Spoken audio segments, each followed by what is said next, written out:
بسم اللہ الرحمن الرحیم۔ السلام علیکم۔ اپنے فیس بک اور یوٹیوب چینل کے ساتھ میں ہوں رسین حیدر مرزا۔ ناظرین، سب سے پہلے آپ کو اپنے اس چینل پہ خوش آمدید کہوں گا۔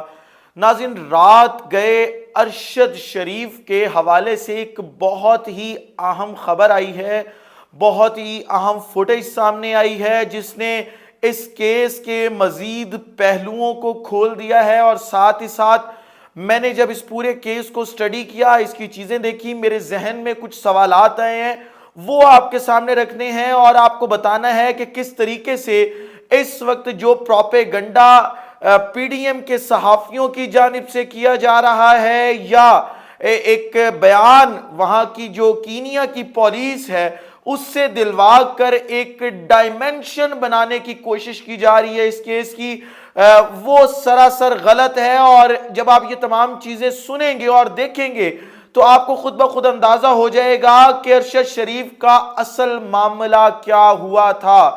میرے پاس اس وقت ایک ایسا بیان بھی ایک ایسے شخص کا ہے جس نے یہ پورے کا پورا واقعہ جو ہے وہ اپنی آنکھوں سے دیکھا ہے، اور ساتھ ہی ساتھ آپ کے سامنے کچھ اہم ترین جو وہاں کے صحافی ہیں ان کے بیانات بھی رکھنے ہیں کہ وہاں کے جو صحافی ہیں، وہاں کے جو انٹرنیشنل میڈیا کے صحافی ہیں، وہ اس حوالے سے کیا کہتے ہیں۔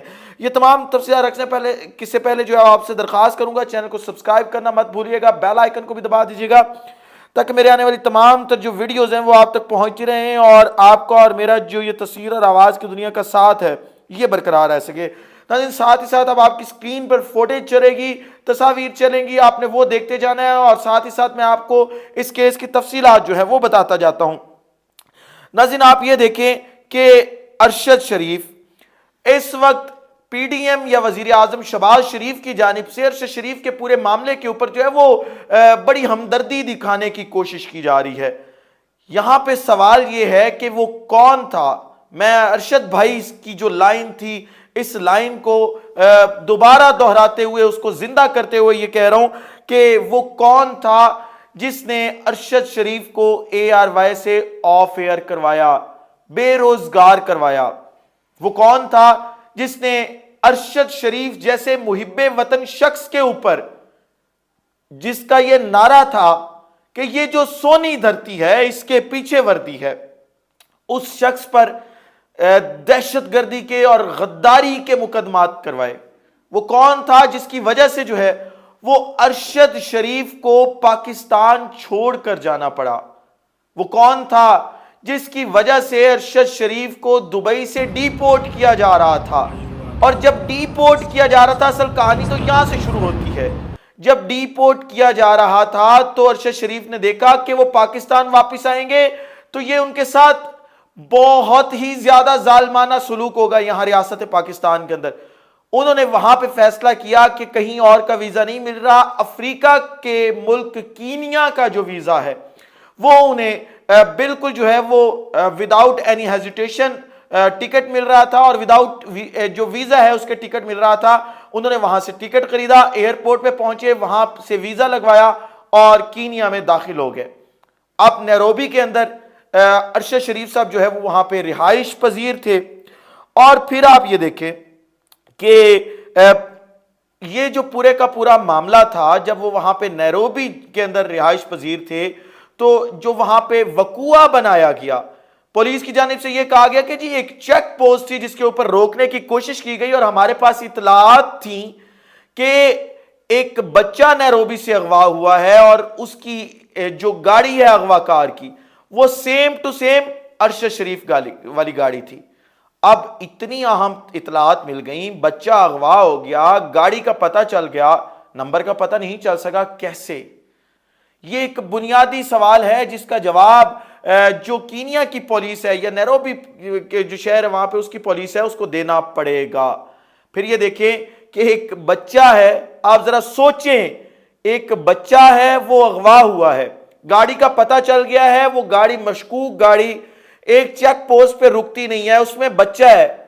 اب اس گاڑی کو روکنا کیوں ہے؟ اس بچے کو بچانا ہے، لیکن اس گاڑی کے اوپر فائرنگ کی جا رہی ہے، اور اس گاڑی میں موجود جو شخص ہے اس کو گولی ماری جا رہی ہے۔ کیا جب وہ فائرنگ ہو رہی تھی وہ گولی بچے کو نہیں لگ سکتی تھی؟ اگر وہ گولی بچے کو لگ سکتی تھی تو پھر آپ بچا کس کو رہے تھے؟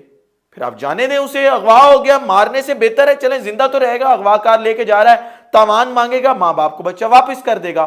دوسرا فیکٹ، گولی جب چلائی گئی تو ساری گولیاں ارشد شریف والی جس سائیڈ پہ ارشد شریف بیٹھے تھے، ڈرائیور کوئی اور تھا، اس سائیڈ پہ کیوں چلائی گئی؟ اس چیز کا جواب کون دے گا؟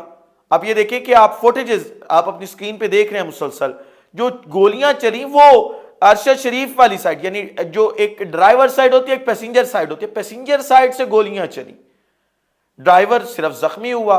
آپ نے مارنا تھا آپ ڈرائیور ماریں، گاڑی رک جائے وہاں پہ، آپ پیسنجر سیٹ والے شخص کے اوپر گولیاں چلا رہے ہیں، یہ کیسے ممکن ہو سکتا ہے؟ پھر اگلی ذرا چیز اس میں دیکھیں کہ ارشد شریف کے حوالے سے ایک 3 ماہ تقریباً 3 ماہ کا عرصہ ہے، آپ یہ شاید کلپ سن بھی چکے ہوں عمران ریاض خان کا۔ عمران ریاض خان نے کہا کہ مجھے میرے ذرائع نے، میرے سورس نے، بڑے اتھینٹک سورس نے یہ خبر دی ہے کہ جو ارشد شریف ہیں ان کو قتل کروا دیا جائے گا، اور عمران ریاض نے کہا تھا کہ یہ ہماری ڈیڈ لائن، ریڈ لائن ہوگی صحافیوں کی، یہ ریڈ لائن ہوگی اگر ارشد شریف کے ساتھ کچھ ہوا۔ پھر شیریں مزاری صاحبہ کا آپ بیان دیکھ لیں، شیریں مزاری صاحبہ نے بھی یہ بیان دیا تھا، انہوں نے کہا کہ جی ایک دہشت گرد گروہ ہے جس کو پیسے دیے گئے ہیں کہ آپ ارشد شریف کو جو ہے وہ قتل کر دیں۔ اب وہ بات آپ دیکھ لیں کتنا عرصہ پہلے کی ہے، 1-1.5 ماہ پہلے کی ہے۔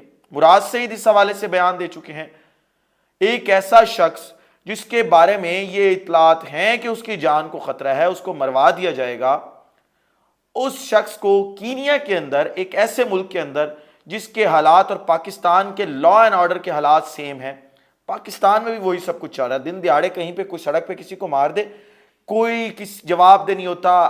پاکستان ایسا ملک ہے جس میں 2 وزرائے اعظم، لیاقت علی خان، دوسری بے نظیر بھٹو، دونوں کو دن دہاڑے قتل کیا گیا، لیکن آج تک ان کے قاتل نہیں ملے۔ کینیا بھی سیم ہے، سیم ٹو سیم کنڈیشنز۔ اور آپ کو پتہ ہے جیسے یہاں پہ پولیس کی رپورٹس بنتی ہیں، کیا کینیا میں رپورٹ بنوانا مشکل ہے؟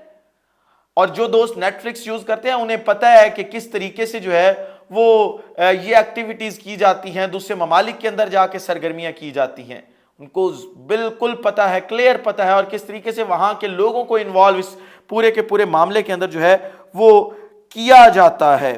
آپ ذرا یہ دیکھیں کہ جو فوٹیجز میں نے آپ کے سامنے رکھی ہیں وہ ساری آپ نے دیکھ لی۔ اب ایک اور فیکٹ، ارشد شریف کو جہاں پہ قتل کیا گیا، جو کلیم کر رہی ہے پولیس، یعنی جہاں پہ شہید کیا گیا، ارشد شریف کی لاش چند منٹ بعد اس جگہ سے 78 کلومیٹر دور کیسے ملی؟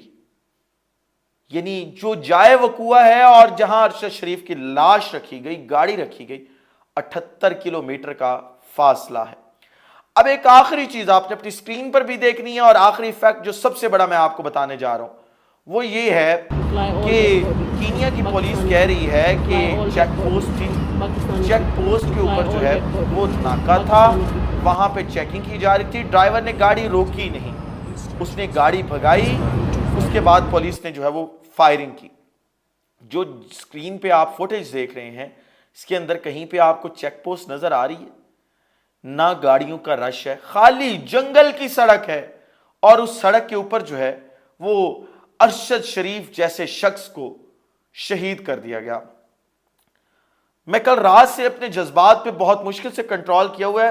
ارشد بھائی سے صرف 2 ملاقاتیں تھیں میری زندگی میں، اور میں نے انہیں اپنی زندگی میں نہایت ہی شفیق شخص پایا، ایسا شخص کہ جو اپنے نئے آنے والے، اپنے جونیئرز کے لیے ایک مشعل راہ تھا، ہمیشہ گائیڈ کرتا تھا، اور دونوں ملاقاتوں کے اندر ارشد شریف نے ایک پیغام دیا تھا، اور وہ پیغام تھا حب الوطنی کا، وہ پیغام تھا ہماری پاک فوج سے محبت کا، اور وہ نعرہ تھا کہ یہ جو سونی دھرتی ہے اس کے پیچھے وردی ہے پاک فوج زندہ باد، پاکستان پائندہ باد۔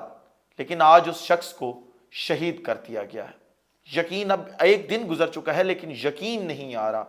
اور آپ یہ دیکھیں کہ جس شخص کو اس ملک سے ایک غدار وطن بنا کر نکالا گیا تھا، جب وہ شہید ہوا تو اس کے ٹویٹر کے اکاؤنٹ پر پاکستان کے جھنڈے کی ڈی پی لگی ہوئی تھی۔ یہ وہ فیکٹ ہے، یہ وہ چیز ہے جو کئی دہائیوں تک ان کے قاتلوں کا پیچھا کرتی رہے گی۔ اس ولاگ سے مجھے اجازت دیجیے، اپنا خیال رکھیے، اپنے ارد گرد کے لوگوں کا خیال رکھیے، اپنے وطن عزیز پاکستان کا خیال رکھیے۔ اس وطن عزیز پاکستان کا، آپ تمام لوگوں کا اللہ حامی و ناصر ہو۔ پاکستان زندہ باد۔